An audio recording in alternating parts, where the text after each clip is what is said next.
Sexual health is actually key to a great, thriving sex life. If you're in a committed relationship but struggling with sex, you are going to want to make sure you are checking all 6 of these boxes. I am Jessa Zimmerman. I am a certified sex therapist with more than a decade of experience helping otherwise happy couples improve their sex life. I have written a book. I've hosted a podcast. I have appeared in all kinds of national media. Now, in this video, I'm going to talk about the 6 principles of sexual health. Now, originally, these were written up by the Pan American Health Organization and the World Health Organization around sexual health. Mr. Doug Braun Harvey incorporated or pulled out these 6 crucial principles. Now, this may all sound academic. In this video, I'm going to get personal. I'm going to tell you what these 6 aspects are and exactly how they apply in a committed relationship. And in fact, you can't have a thriving sex life unless you are covering all 6 of these, okay? And actually, the last one is the one that we most take for granted, that we overlook.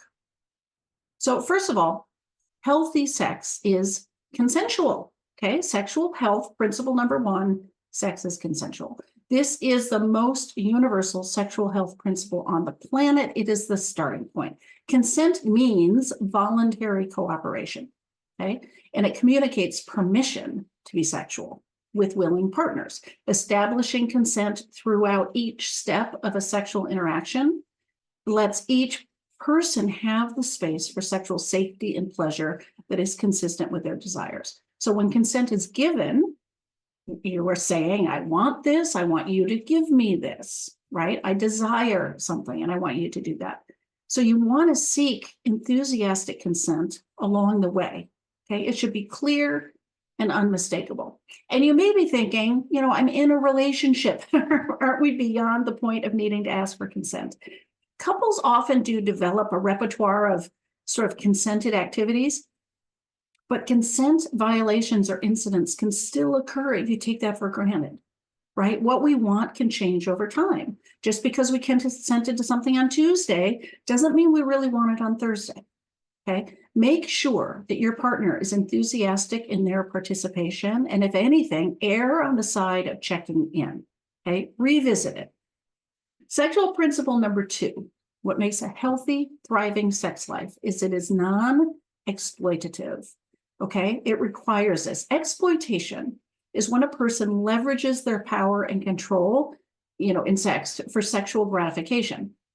And it basically compromises your partner's ability to consent to sex. Now, intentional exploitative sex is ruthless, it's insensitive, it's manipulative to the feelings of your partner, right? But it's also possible to have much more subtle forms of exploitation. Pressure, emotional consequences to saying no, power dynamics in the relationship that lead one person to feel like they don't have as much choice. Now, again, in a committed relationship, you may think that exploitation can't happen, but it can. You can have more power in your relationship, and that could play out in sex. You could react badly when your partner doesn't want sex. That creates a consequence that they want to avoid. And even if you don't mean to put that kind of pressure on your partner, they may believe it's there and end up going along with sexual acts. Watch for cues that they are not enthusiastically choosing sex, okay? Now, principle 3, sexual health requires honesty, open and direct communication with yourself and with your partner. Honesty with yourself involves being open to pleasure, sexual experience, sexual education, being honest with yourself about what you enjoy. Without honesty, sexual relationships will not be able to have the communication, the effective communication to uphold any of the sexual health principles. Okay, so honesty encompasses sexual health conversations about pleasure, about sexual functioning, about eroticism, about gender, about sexual relationship diversity, orientation, all of these things. So honesty certainly applies in your relationship. Honesty with your partner involves letting them know what you like and what you don't, how you feel about what you are doing, and telling them if there are any things that are disturbing or blocking you, and they have to be able to be honest with you about the same things. So even though sex can be a tricky subject to talk about, honesty is the only way to make it something that you both enjoy. Okay, principle number 4, Healthy sex is based on shared values. Now, throughout your life, sexual values play an important role in motivations for sex, right? Values are a source of identifying your standards and your ethics. Differences with your partner, when you are honest about them and share it with your partner, can lead to closeness or painful distance. Either way, it is a conversation that brings reality and clarity where couples may have previously chosen avoidance and deception. So put it this way, have you ever considered the values that you and your partner have around sex? Specific sexual acts or turn-ons may have different meanings for each partner. Being sexual can have different meanings for people, right? Sex can have a different place of importance in your relationship. People value different parts of a sexually intimate encounter. And it's not that the two of you have to enjoy or value the same things the same way, but there needs to be a value of making sex a win-win, making sure it hits and covers the values that each of you have. Okay, now, principle 5, sexual health is protected from STIs, HIV, and unwanted pregnancy.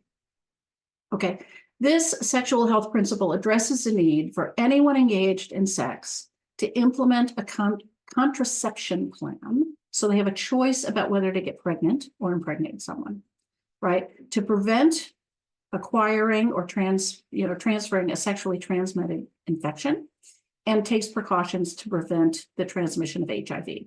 So the ability to test for and treat these is essential for sexual health, right? Knowledge and access to birth control is essential for sexual health. Healthy sex is safer sex. Okay. Now, this may or may not be an issue in your relationship, but it's hard to relax and enjoy sex if you're afraid of getting pregnant or getting someone pregnant. It can be hard to enjoy sex if you're concerned about passing on an STI. You have to tackle these issues if they're there, so that the two of you can focus on what sex is all about, which leads to the last principle, the most overlooked one. Healthy sex is focused on pleasure.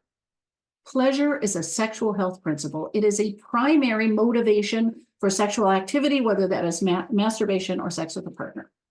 It is one of the 2 key reasons to have sex: pleasure and connection. Too often, pleasure is left out of the conversation about healthy and safe sex, as if it's an afterthought, right? We're lucky if we get it. All people are deserving of pleasure, and healthy sex centers the pleasure of both partners. It is hard to have pleasure if the other 5 principles are not met, too, right? Throughout all stages of life, from preteen to the final years of life, sexual health is the art of balancing our personal safety and responsibility with a lifelong curiosity and exploration of pleasure. Now, pleasure needs to be a focus in your sex life with your partner. Pleasure is for both of you. And what pleases us changes over time, and it changes when our bodies respond differently. So often, someone with a decreased desire for sex is having trouble finding pleasure in it. Seeking ways to make any intimate encounter enjoyable for both of you is crucial if you want your sex life to thrive over time. Now, apply these 6 principles, and you are on your way to a sex life that can be fulfilling, satisfying, fun for both of you over the entire course of your life together. If you want to see more about how to take all the stress out of your sex life and make sex as good as the rest of your relationship, subscribe to my channel.